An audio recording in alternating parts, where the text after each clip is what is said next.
This is new ground for us. We haven't done a product stream before. I've kind of done so many brewing demos now. I've almost, it's not scripted, but it's on runners. So this is a little different.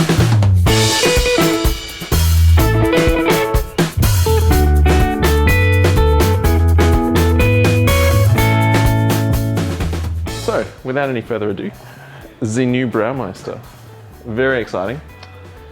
To kick us off and to get us started and to get us actually brewing, one of the things which they have done is the controller comes with built-in Wi-Fi.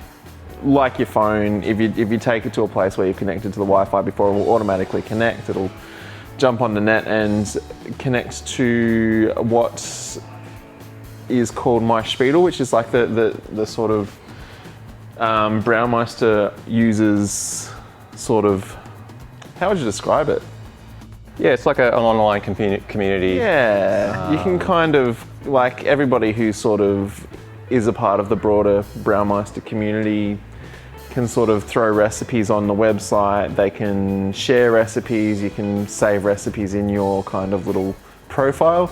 And it also sort of tracks things like, as we'll get into a little bit later, you can actually ferment in the Braumeister now as well. And it will do things like track your ferments, log data points. If you use it with like a tilt hydrometer, because it's got Bluetooth capabilities as well, it can become your Wi-Fi compatible Bluetooth device, which will log your fermentation data and all those sorts of things. So it's very cool, very intuitive, and very sort of all-inclusive now, but I'm getting sidetracked. So one of the things that that is really cool is that you can auto-sync your controller now to your MySpiegel profile, which we set up at Grain and Grape, one of those. And this morning, I came in here, jumped onto Beersmith and knocked out a quick alt beer recipe, which I'm wanting to do, and just exported it as an XML file. So XML is kind of like the universal brewing software file format that all of them tend to be able to read and understand. So I jumped onto Beersmith, knocked out a recipe, exported the file, and then all I had to do was log into MySpiegel, drag the file onto the profile, and it automatically updates the MySpiegel with that recipe. And because this has Wi-Fi and is automatically synced to my MySpiegel website, if Joel zooms into the controller, we're about to test this. Okay, all right, here we go. Wish me luck. So I've had the unit humming along at like 60 degrees on manual mode this morning, just so that we're like kind of basically where we need to be. So if I go into, actually I'll check it first. We're zoomed in? Yeah, we're zoomed in. I'll check it first with my recipes to see if the recipe's actually there. So I did a test run of this unit last week and just like grabbed the first recipe that I could find, which was a rye IPA, and that went on there. And this morning I dragged that alt beer recipe on here, and it's sitting right there in my little list of recipes, good to brew. So let's click brew start. Let's select the alt beer. Water's filled in, and we're going. So all you did was literally just upload it via the clouds. Yep. And yep. port it across, and then on the same computer that I was, well, theoretically on the same computer you've got Beersmith loaded onto. Yeah, literally just drag it into your MySpiegel, and then your Braumeister is ready to go for your brew. So that's, for me, doing these demos, a super handy feature because one thing that I had to do with the earlier Braumeister models is I would make the recipe on Beersmith, and then I would print that off, take that to the unit and manually input all the sort of different things that I wanted to do for the beer. Whereas now I can do all of that into one place and then just upload it, and the unit will automatically have it. So very, very cool. yeah. So we are brewing an alt beer today. I thought we'd go with a German style, and one that we haven't done before. But while we're waiting for this to heat up, so this is going to heat up to 63, and then we'll pop our grains in. But we can, I guess, talk about some of the more like physical features rather than the soft features of the new Browse. So they'll come double jacketed, which will help to sort of insulate it through your mash, but it will also mean that you can cool it at the end of your boil. And you can use it, like I mentioned earlier, you can use these for fermentation now. So you can actually use the cooling jacket as a cooling jacket for your fermenter as well.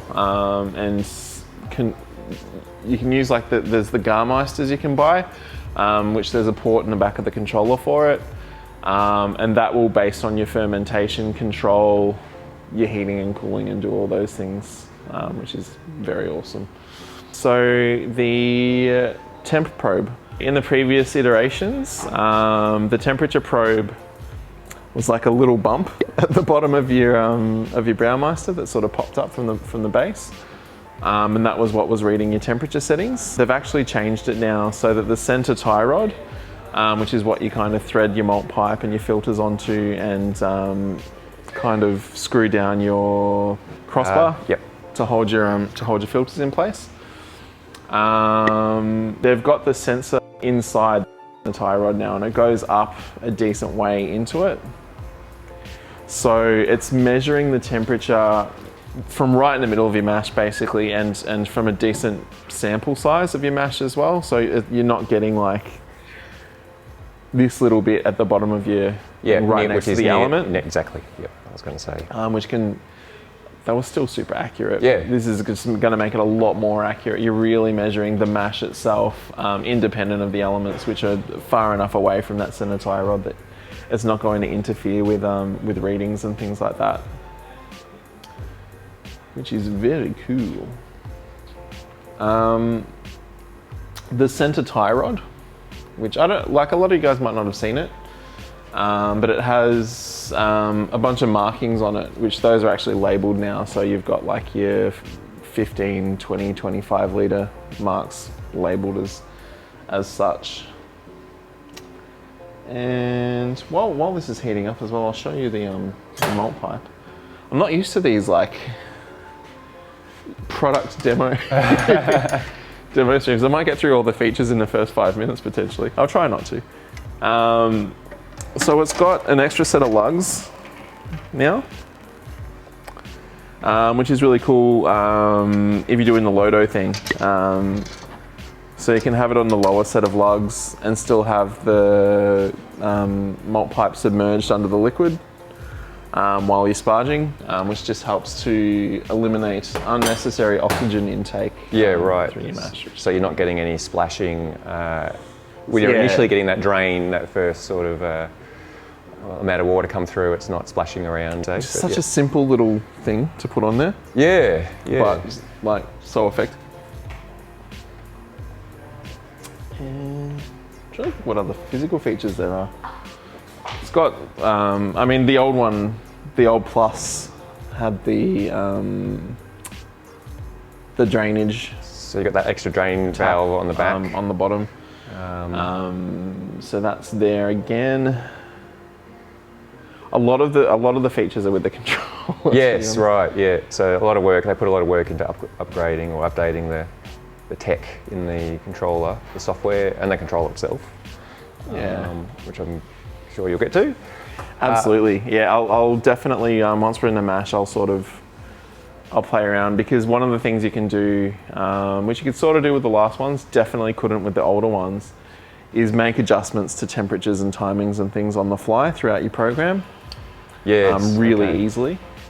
So I'll definitely be able to illustrate. Yay, we reached the temperature.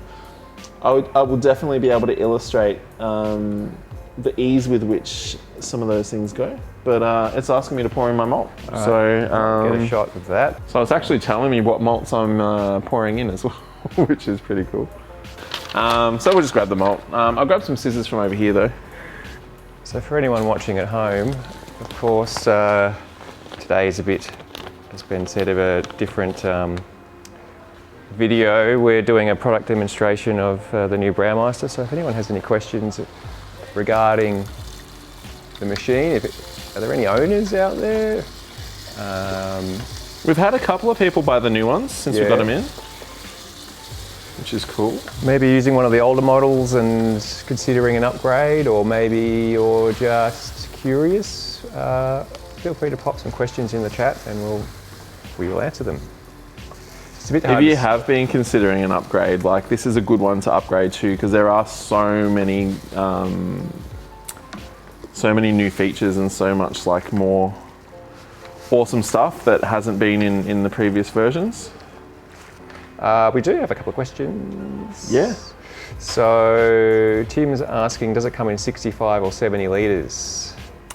20 and 50 at this stage. I don't think it goes bigger. I think it jumps from 50 up to 200. The 200, yeah. 200, then 500, then 1,000. And thousands, yeah. The thousands are very cool as well. You can, and Tim, so it's 50 litres is the stated volume of the larger Braumeister, but you can squeeze a bit more out of it. You can even push it up to 70 if you're really, with a few tricks, depending on the gravity of the beer, you can squeeze a bit more out. So we do, so our fresh work kits that we make here, we make them on, basically we've got two 500 litres. And we'll do we'll often do split batches. So we'll do the Nipah and the Milkshake IPA on the one brew day and split them into the two kettles, put the lactose into one of them and slightly change the hopping regime as needed.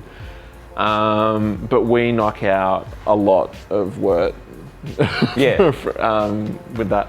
And for a long time we were knocking out sort of 800-900 litres in the 500 litre, just in one 500 litre, through sparging and double mashing.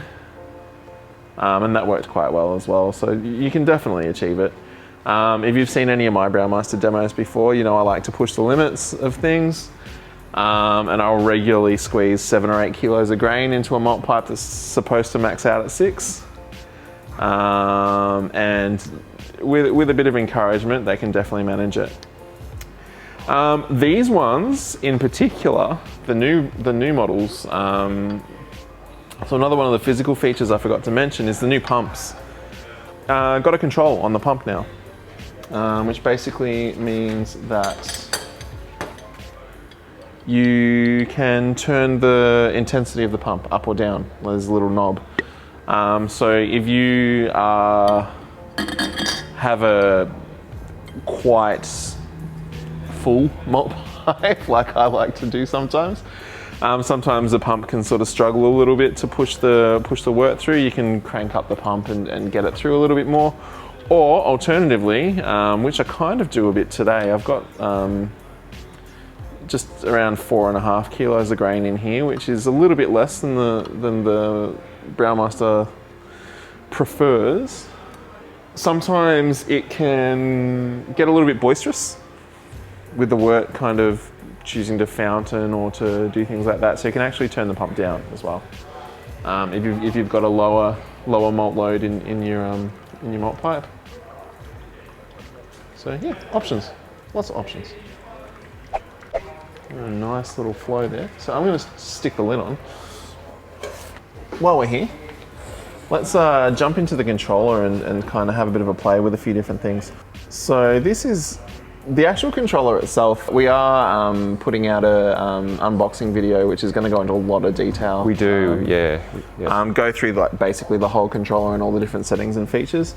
But while we're actually brewing, we've got the overview button we can hit, and this will give us a rundown of the recipe itself, where we're at in terms of the recipe, and it's like a little checklist, like it'll tick off the different stages as you hit them. So right now we're up to the first rest. We haven't finished it yet, so it hasn't given us a tick. But the adding in the malt and the hitting mashing temperature both have ticks next to them. So we get an idea of what we've already accomplished and what is to come in the mash. So we can go back from there. We also have on the edge an edit button. So if we push that, it lets us play with the temperature. So if I, where is it? Okay, cool. Yep. So I can push it up or down as needed, and then hit change. And within that screen, you can also change the timing and things as well.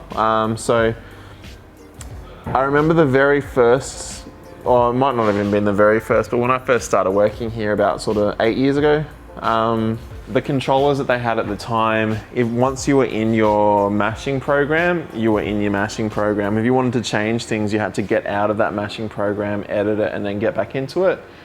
And if you were sort of already a fair way into the mash, that became a real sort of challenging endeavor. I think the most recent controller made that a lot easier, and this has just made it easier again. You can jump in without interrupting anything and just edit things on the fly. So it's super handy. I just still can't get over the fact that I literally wrote a recipe, dragged it in, and it just knows what to do now. Yeah. That to me is... It's got the same timer function that the last one had as well, with the added benefit that you can do it from your phone. So if you're planning to brew the next morning, you can fill it with water, set your timer, and you can actually be at temp ready to go when you come down in the morning. Yeah. That's always my biggest thing at home. Like, I don't have a Brewmaster at home.